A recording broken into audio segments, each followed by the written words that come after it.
first time I had a meeting with McGee, he said, I want to have a relationship with you in which if I say to you that I want to land a 747 on the 405 freeway during rush hour, that you will look at me and go, I'll make a few phone calls on that. Thank you, background going nuts! Confetti! Charlie's Angels 2 is a lot bigger movie than Charlie's Angels 1. But it doesn't mean that we didn't have to be incredibly aggressive in controlling the budget, because when it gets bigger, Let's go big! Everything gets bigger. We could use a little more sauce in the explosion. Oh, the shot is radical! It was a huge production. I don't know, maybe 20 semis and catering trucks and a huge crew. I mean, you'd look down the sidewalk and you couldn't see daylight through the crew. That's how many people were on that crew. It's a big ship. It can't turn on a dime. It is not a speedboat, it's a battleship. So if you're gonna change course, it'll take a bit of time to do so. All right, here we go. The amount of money that you can spend very quickly on a show of this scale is astronomical. If there wasn't a firm hand and there wasn't the kind of coordination between departments. What I'm saying is that will determine how the car comes into the building. It's constantly evolving, and a new idea will come up on Monday that we're going to shoot on Friday. So there would be meetings at lunch, meetings after we wrap for the day, where, you know, whatever you thought we were doing next week, we're not, and here's what we are doing.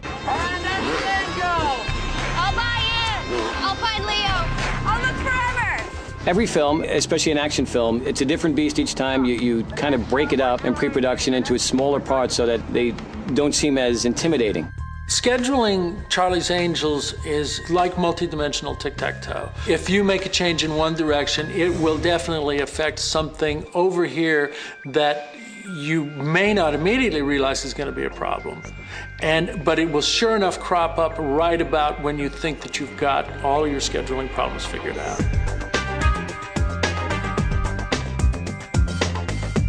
It's a puzzle that has no actual solution. There's thousands of solutions, so sometimes it falls into its own place. Locations become available only on certain days. Actors are only available on certain days. Lucy Liu's not going to come back from the movie that she's on with Quentin Tarantino in enough time to be able to shoot the scene that we probably would like to start with. Demi had her obligations. She was appearing on a sitcom at the time, and she had some prior commitments before getting on board. You knew that we would have to deal with Bernie Mac because Bernie Mac was doing a television show in the middle of our schedule. Drew had a number of publicity engagements, as well as Cameron had the same thing for Gangs of New York. It can come down to the lesser of two evils sometimes. I mean, any time a hiccup happens, the domino effect can go right on down. Mark Catone, our first AD, is like a gifted scheduler. And just at the point where I would want to be like, you know, putting the knife in, Mark could go, no, I could do this and I can change this and I could do that. Yeah, Catone! You generally try to have a fallback, but every once in a while you've got nowhere to go and you have a cup of coffee.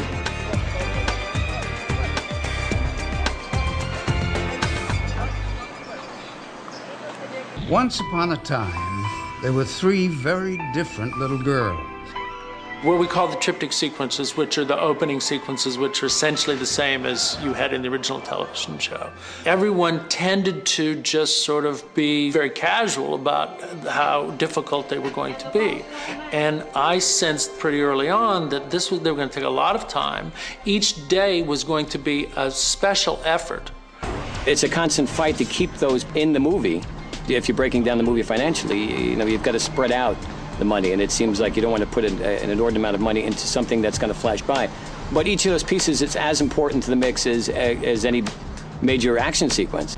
On the very first day of principal photography, we had the girls run away from the cars as they blew up. And then we had Drew on the hood of the car going over a bridge in downtown. So all of these things, particularly when you're trying to get a lot of work done in a short period of time, you've got to plan it really well. And there's almost always some stunt component in these things. Let's roll sound, please! The one thing that you become concerned about is safety.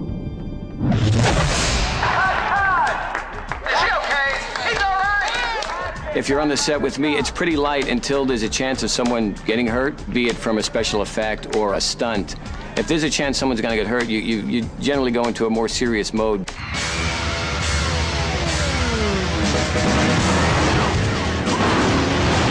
The monster truck sequence just kept sort of eluding us, and eventually we said we're going to have to do it. We had the people from Bigfoot. It's like a mom and pop kind of company. They were so excited to be in the movie.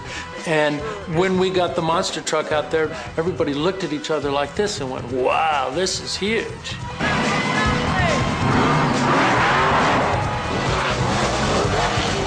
Just hilarious having those guys sort of acting like kids in a candy store with proper film equipment and Russell Carpenter to shoot them.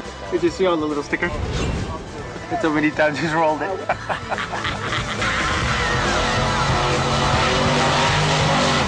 The camera guys got real dirty when, the truck was doing donuts and spraying dirt all over everybody, and, we had to clean a few cameras off a little more thoroughly than usual, but we had a great time. So awesome. And just before sundown, we ran inside to shoot the birthing of a calf, which was a little of a gear change. Okay.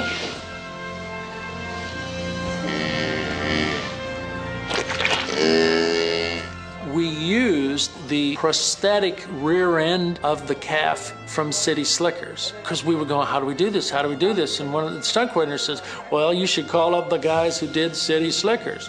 And you call them up and they go, I don't know, I haven't used that rear end in about 15 years. I have to go see if it's still supple. You, hot water. And he called back and goes, yeah, just with a little bit of KY jelly, it's gonna be fine.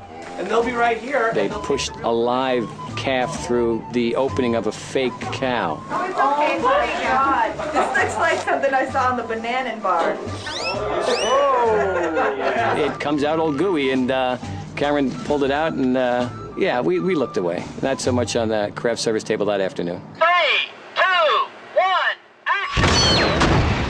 But that's the thing, when you're shooting film, there are shots that took 2-3 days to rig and figure out how to do that, are just fleeting little shots in the picture, and sometimes there's shots that are a piece of cake of, two people talking that end up being sort of a visual touchstone of a picture. If you need 2 of them. In the chaos of changing schedules and budgets and all of that stuff, that artistry still managed to stay alive, and on all levels. I mean, it's an unusual group of people, and McGee is responsible, I think, for letting everybody kind of just expand a little bit. Yes. You take a pride in your work. McGee is a very passionate guy, and he likes people to be passionate about what they do, and you feel good if everything's going well, and we take it to heart. Thank you, here we go. Roll sound, please. There's a lot of satisfaction in which we're going to end up with a movie that's going to live longer than any of us will. And it's something I can look back and say, there was this great human experience. There were some rocky moments, but generally people feel really proud about the work that they've done. We're almost there. Thank you so much. Applause for everybody. And to end up with a film which is just wonderful creation that people, go into dark rooms and sit there and watch. That's really satisfying. I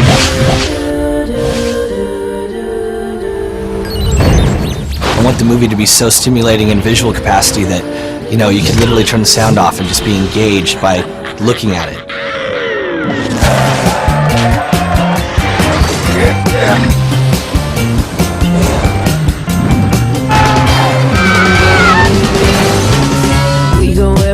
We got overtime, we get paid to rattle our chain. I think everything to him is specific. It's the microcosm of it all. It's the moments that make the whole picture. He's a walking sort of collective unconscious of mainstream pop ideas. It's so fluid, he can jump from the 70s to the 30s to the 50s and back into the present, all in the space of a few seconds.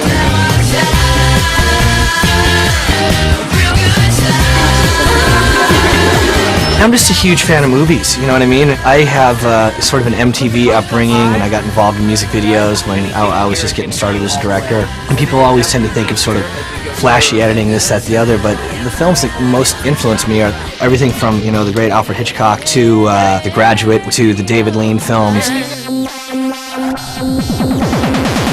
You requested a piece of business with him. Yeah, fine. McGee works with a storyboard artist, Adolfo Martinez. He's brilliant. and he's fast and prolific, and he's really inside McGee's head. If every frame isn't special, then why are we doing it? Let's strike it and let's reconfigure it and let's get back to work on it so we can figure out how to make it a little more special and have a little more fun with it. Cut, cut, cut, cut, cut! You guys are kicking ass! God, you make the little things come alive! Everything's the best shot. Isn't that a great frame? Awesome! That's perfect. Okay, this is my favorite scene in the movie. And you know what? He's right. He's right. I guess he's right, because you look at the monitor, and for that minute, right there and then, you feel like that's the best thing I ever did. You can give away that part. That's good. I like scope. That's my David Lean influence. I like extremely tight and macro of an eyeball. I like doing stuff that's very wide and panoramic and picturesque. McG is all about selling that push in, that sweep.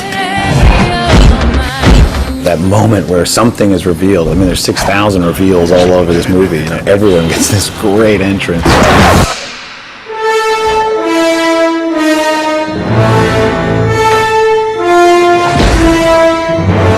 What the director of photography does is he helps you feel the menace of a person. What's the rush, Helen? When we first see Seamus in the ship's hull scene, most of the light is coming from the top. You've only been here 5 minutes. Justin Theroux had done this incredible job of working out, and he had a washboard rib cage. You know I always like it with the light on. Photography is very important to me. I was a still photographer growing up. I worked very closely with Russell Carpenter. We take so much pride on a shot-by-shot basis. Yeah.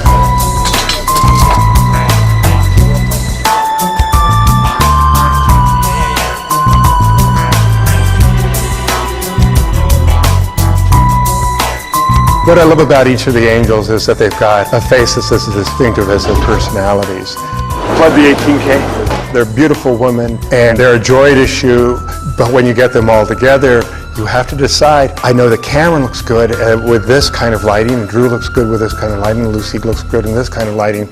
And when they're all sitting beside each other on the couch, it makes it a little tough. You just try, of course, to make the decision that's going to flatter everybody. Somebody can move their face an inch to the left and it becomes completely different lighting, so you're there behind the camera and you're asking, Lucy, if you could slide toward Drew a little bit. And then, Drew, would you turn your head this way a little bit? Or Cameron, would you turn your head this way a little bit? And it just becomes a game of inches. You just try to make the decision that's going to flatter everybody. Oh, and the outfits. Oh, boy. One of the challenges in the designing of the clothes this time around was to give it a fresh look and still be faithful to what we call sort of the essence of angels.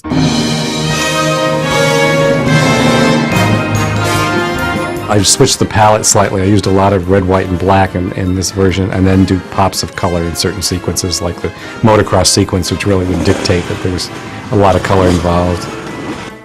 I took what the sport offers, and in terms of our angels, tried to do the angel version of it, and we sculpted breastplates that are used actually as protection in the sport, but I gave them a definite feminine twist and try to heighten the reality of it. Every day you get to come in and we have a different wig, a different look. For most movies, you really can't do that. I mean, you'd have to make it more realistic, and for this one, it doesn't really matter that you're running and jumping off of a cliff and you've got high heels on, the stilettos. And cut! Charlie's Angels has always been designed to be, one of our mantras is a love letter to the city of Los Angeles. So we're always trying to take advantage of, historically significant locations. McGee, who spent several years doing commercials at kind of the pop locations around town, so there was kind of a whole idea of what they wanted to use. Every location has to matter. Everything has to be a landmark. Everything has to have historical significance in the interest of bringing some historical weight to Los Angeles. Pictures up. Go ahead, Chris. Take them out. I love the idea of, paying tribute to the films of yesteryear. And naturally, I'm very influenced by Rebel Without a Cause. And so the prospect of shooting up there was exciting. And plus, it's got that architectural quality. It's very bold, and it's got an angelic quality in that it looks over the city of angels, of course, Los Angeles, and seems to satisfy everything that we were interested in. To get those iconographic images in there, put some of these scenes in some really extraordinary places, I think served us well. It's tough to find, but if you dig a little deeper, you find the LA Theater, you find the great Latin residences, you find extraordinary beaches that feel like only the west coast of North America. We very rarely go to the same place twice, and, it's constantly moving. What's the Faye Dunaway? No, what's the Faye Dunaway? McGee really pulls from all sorts of resources, and then again, putting a totally contemporary spin on it. I mean, it goes through his brain and comes out the other one as something very fresh. Action! He can go so far out into the realm of the almost patently absurd, and yet just a few minutes later he can have you really caring about what happens to one of the characters. The balance comes from, you have a scene where they get their hands dirty and they fight, and then in the next scene they're undercover doing something funny and sexy and ultra intelligent. Yes, there's comedy, yes, there's action, yes, there's beauty, yes, there's some titillation. But in the end, we want it to be its own animal. Alrighty, thank you guys. Thanks for a lovely day. Thanks for your hard work. Enjoy the night. That's a wrap. A wrap.